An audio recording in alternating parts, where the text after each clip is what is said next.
innings. He is happy, successful, and he enjoys whatever he decides to do. I wish him all the very best in his next innings, and I am sure it will be a very glorious one, just like this has been. And I wish all the best to Bhavjot and Simran also. And I also miss the presence of Madam. She was very kind and affectionate towards me as well as to all of us. Thank you so much. And will always follow your path. We will miss you, our wonderful, knowledgeable teacher, mentor with entertaining life lessons that lessen our work pressure. You have done so much for all of us. My heartfelt sentiments go out to you. We will miss that you brought to our workplace. Not every leader can retire with such grace, dignity, and respect in the institute, and life has officially given you the permission to splurge, enjoy, and relax.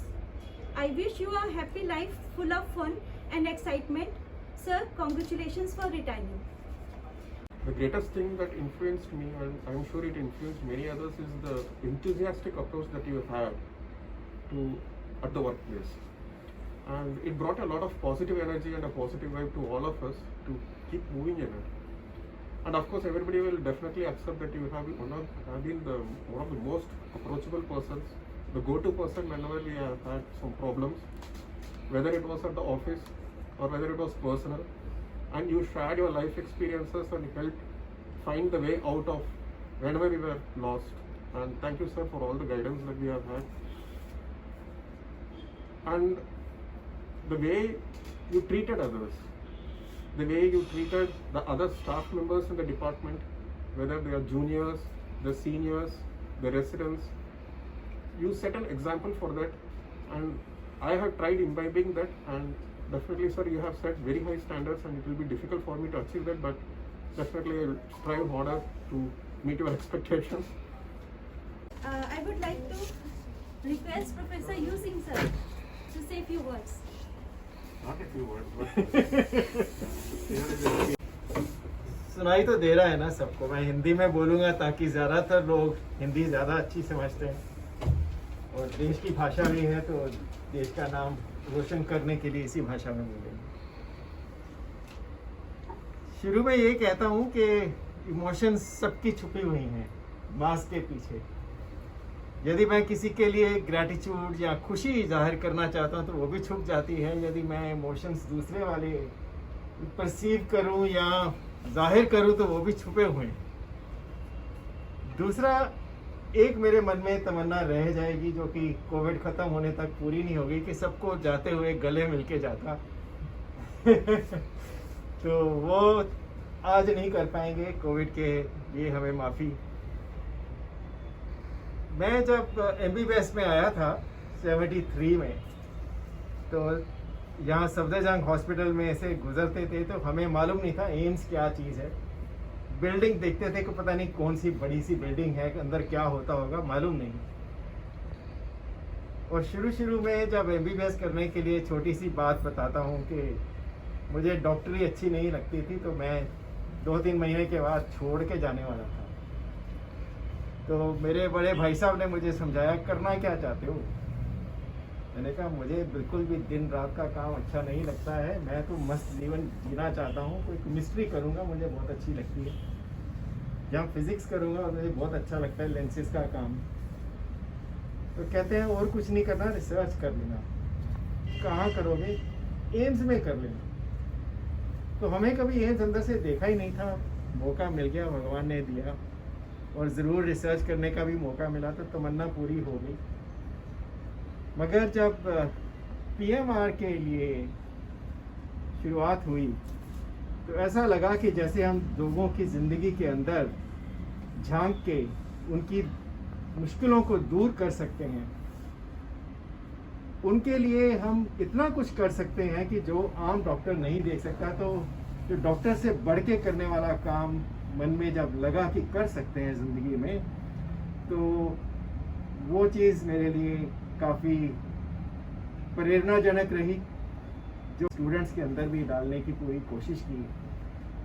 चाहे मुझे मौके मिले बाहर जाने के, अच्छे पैसे कमाने के, इंग्लैंड में काम करने के लिए, जब मैं फेलोशिप में गया था तो वहाँ पर भी उन्होंने कहा यहीं रुक जाओ, अच्छा काम करते हो, हमारे साथ रहो। प्लेट में जैसे कहते हैं ना, थाली में डाल के उन्होंने मुझे लड्डू दिए हाथ में, तो मैंने नहीं खाए। सिंपली इसलिए कि हमें PMR के बंदों की ज़रूरत है। मरीज़ों के अंदर जो दुख दर्द हैं, जो मुश्किलें हैं, उनको दूर करने का मौका है, तो वो हमें हमेशा करते रहना चाहिए। यही प्रेरणा लेके सारे स्टूडेंट्स के लिए, सारे मरीज़ों के लिए मैं आगे बढ़ा हूँ। प्रेरणा देने वाले हमारे teachers doctor BP Yadav, doctor RK Srivastava, doctor Goyal, और यहाँ पर आके डॉक्टर वर्मा, इतना बढ़िया उन्होंने सिखाया। और मैं हर एक टीचर का हमेशा जब कभी भी पढ़ाता हूँ उनका नाम लेके ही कहता हूँ कि उन्होंने हमें ये सिखाया, ये मैं नहीं बता रहा हूँ।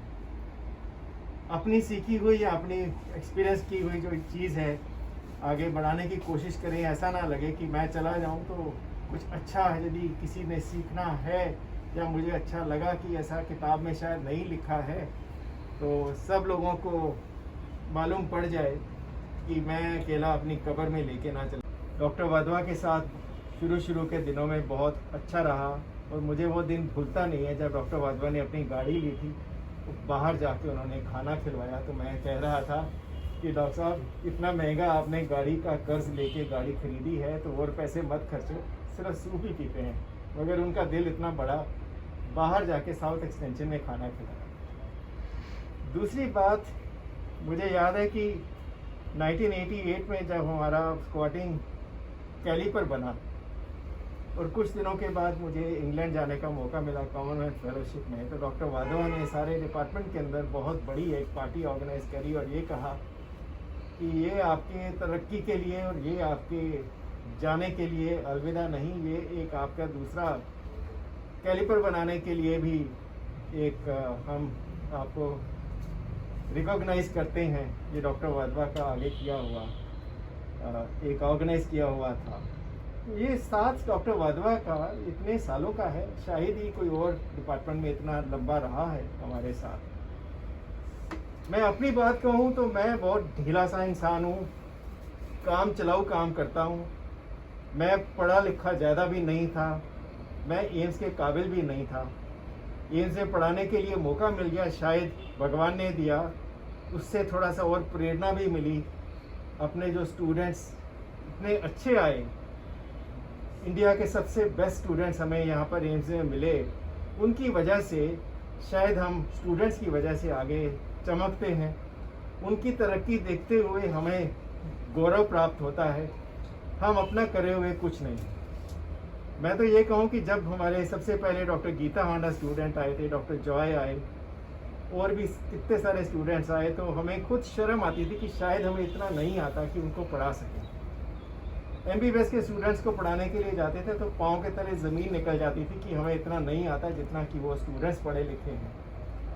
फिर भी अपनी कोशिश की है कि जितना हमारे में कमियां थी उनको पढ़ाई करके पूरा करने की, एक्सपीरियंस के साथ में उनके ऊपर आगे बढ़ने की, दूसरों को मार्गदर्शन देने के लिए। परंतु ये नहीं मैंने कभी सोचा कि मैं बहुत बड़ा आदमी था, मैं एम्स में काम कर रहा हूँ और मुझे इतने बड़े प्रोफेसर हैं। मैं आज भी अपने आप को वैसा ही स्टूडेंट समझता हूँ जैसा मैं बिल्कुल ही ऑर्डिनरी स्टूडेंट किसी भी छोटे मोटे कॉलेज का होता है। छोटे से हम्बल परिवार से आए, मौका दिया भगवान ने, इतना आगे हमारे पेरेंट्स ने मेहनत करी, हमारे भाइयों ने मेहनत करी, इतना आगे बढ़े। ना हमारे में कोई सोफिस्टिकेशन थी, ना कुछ ऐसा। मैं तो वही समझता हूँ कि जो एक आम आदमी सड़क पर चलने वाला, मैं आज भी अपने आप को वैसा ही समझता हूँ। शायद उसी वजह से जो कोई गरीब आदमी, कोई मरीज़ आता है तो हम ये नहीं देखते कि वो किस बैकग्राउंड का है, जैसा है हम उसकी मदद करने की कोशिश करते हैं। और यही एक ज़रिया है, मरीज़ों का जो प्यार मिला, उनकी तरफ से जो उनका आशीर्वाद मिला। कोशिश तो की है कि मेजॉरिटी को खुशी मिले, कई और भी हैं जिनको मुश्किलें भी हुई होंगी। डिपार्टमेंट के अंदर जितने भी लोग हैं, सब लोग हमारे साथ रहे हैं, हमारे भाई बहनों की तरह रहे। मैंने कभी भी डिपार्टमेंट को ऑफिस नहीं समझा है, अपना घर समझा है। जितने डिपार्टमेंट के लोग हैं सबको अपने भाई बहन, जितने स्टूडेंट्स अपने बच्चे समझे हैं, बिल्कुल अपने मन से उतना ही प्यार करता हूँ जितना मैं सिमरन और भवजोत को करता हूँ या अपने भाई बहनों को करता हूँ। और यही एक चीज़ है कि सब लोगों ने मेरा इतना साथ दिया है, मेरे सुख में मेरे दुख में सब साथ खड़े रहे हैं।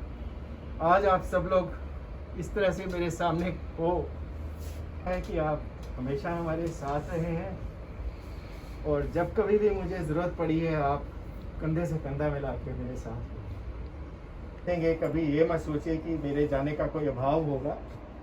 मैं हमेशा आपके साथ हूँ, साथ रहूँगा।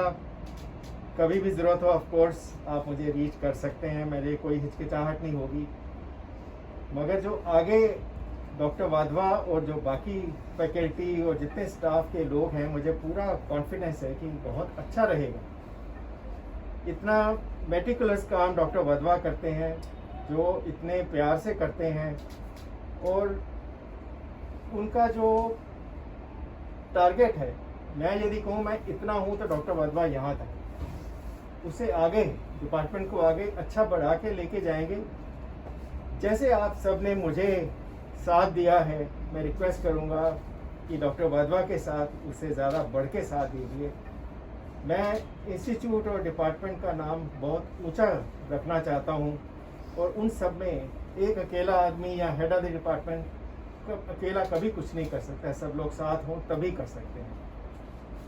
कुछ देर पहले इस मीटिंग के डायरेक्टर साहब को मैं नमस्कार करने के लिए फ़ोन किया तो कहते हैं नहीं आप आइए।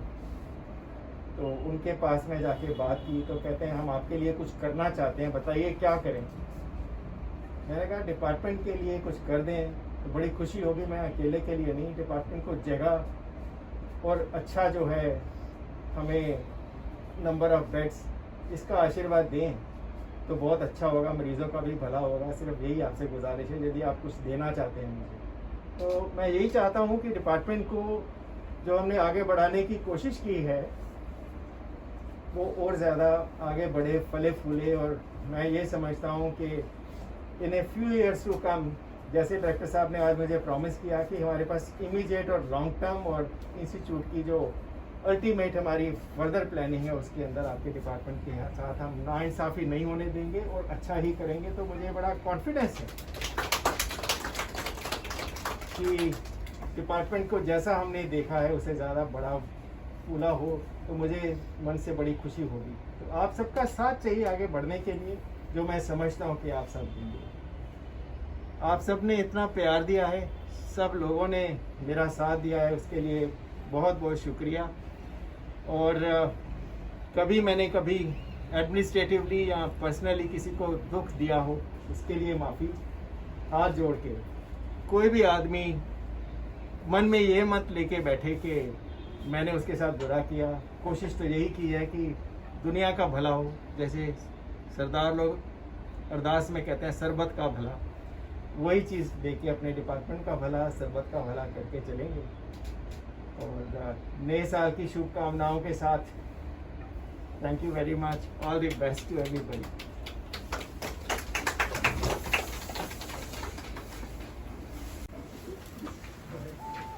Thank you very much.